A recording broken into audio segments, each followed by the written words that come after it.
Nah, sebelum kalian mengetahui apa itu tujuan, fungsi, dan cara kerja dari manajemen sumber daya manusia, ada baiknya kalian terlebih dahulu mengetahui apa itu manajemen sumber daya manusia. Manajemen adalah proses pengorganisasian, pengaturan, pengelolaan sumber daya manusia, sampai dengan pengendalian agar dapat mencapai tujuan dari suatu kegiatan. Kemudian, sumber daya manusia adalah salah satu hal yang sangat penting untuk menentukan perkembangan perusahaan. Sumber daya manusia pada hakikatnya berupa manusia yang dipekerjakan di sebuah organisasi sebagai penggerak, pemikir, dan perencana agar dapat mencapai tujuan dari organisasi tersebut.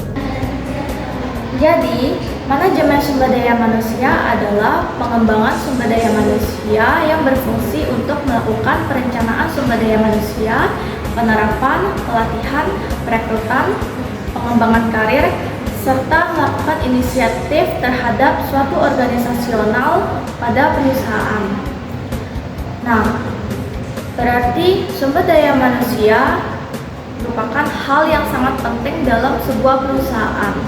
Dan juga informasi pada perusahaan tidak ada artinya jika tidak dikelola oleh sumber daya manusia yang berkualitas. Tujuan dari manajemen sumber daya manusia adalah yang pertama, membantu dalam pengembangan arah keseluruhan organisasi dan strategi, khususnya yang berkaitan dengan implikasi sumber daya manusia. Yang kedua, memberi dukungan dan kondisi untuk membantu manajer ini dalam mencapai tujuannya.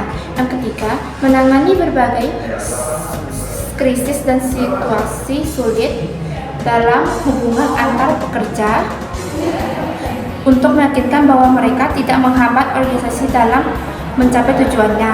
Yang keempat, menyediakan media komunikasi antara pekerja dan manajemen organisasi. Yang kelima, bertindak sebagai pemelihara standar organisasional dan nilai dalam manajemen sumber daya manusia. Fungsi manajemen sumber daya manusia yang pertama adalah perencanaan sumber daya manusia. Perencanaan sumber daya manusia adalah proses penentuan jumlah dan mutu atau kualifikasi sumber daya manusia di masa yang akan datang. Yang kedua adalah rekrutmen dan seleksi. Hasil rekrutmen adalah sekumpulan pelamar yang telah memenuhi persyaratan, sedangkan seleksi merupakan sebuah identifikasi dan pemilihan pelamar yang paling cocok untuk posisi yang telah ditawarkan. Yang ketiga adalah pengembangan sumber daya manusia. Pengembangan sumber daya manusia merupakan salah satu upaya yang terencana yang dilakukan oleh manajemen untuk mengembangkan pekerja dan kinerja organisasi melalui program-program pendidikan, pelatihan, dan pengembangan. Yang keempat adalah keselamatan dan kesehatan kerja. Kesehatan kerja merupakan terbebasnya pekerja dari penyakit dan terwujudnya kesejahteraan fisik dan mental pekerja. Sedangkan keselamatan kerja adalah upaya untuk melindungi para pekerja dari cedera akibat kecelakaan kerja. Dan yang terakhir adalah hubungan industrial. Hubungan industrial adalah sebuah sistem hubungan yang melalui proses produksi barang atau jasa yang terdiri atas pengusaha, pekerja, ataupun pemerintah. Selanjutnya ada cara kerja manajemen sumber daya manusia. Terdapat 3 langkah utama yang jadi inti dari proses cara kerja manajemen sumber daya manusia. Yang pertama ada perekrutan karyawan. Perekrutan karyawan adalah langkah awal dari proses kerja manajemen sumber daya manusia. Pasalnya, kompetensi perusahaan sangat bergantung pada kualitas perekrutan yang dilakukan oleh HRD. Yang kedua ada pengembangan kompetensi karyawan. Lansir dari Wakil Human Resource, manajemen sumber daya manusia akan melakukan pengembangan kompetensi karyawan. Hal ini dilakukan agar perusahaan dapat memastikan bahwa kandidat yang ditentukan dapat mempunyai kemampuan yang memadai dan dapat menjalankan pekerjaannya dengan seharusnya. Yang ketiga ada mempertahankan karyawan. Sesuai dengan gelarnya, fokus utama manajemen sumber daya manusia adalah menciptakan lingkungan kerja yang mendorong kesejahteraan bagi seluruh karyawannya. Setelah menemukan kandidat yang sesuai, manajemen sumber daya manusia akan membantu perusahaan untuk mempertahankan karyawannya dengan cara menyokong hak dan aspirasinya. Pentingnya manajemen sumber daya manusia dalam organisasi.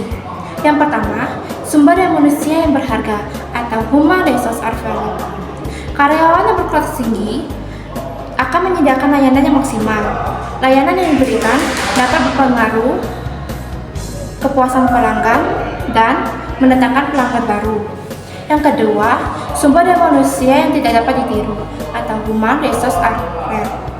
Sumber daya manusia yang memiliki kemampuan, kompeten, dan keahlian tinggi sulit untuk ditiru. Yang ketiga, sumber daya manusia yang tidak dapat digantikan atau human resource have no substance.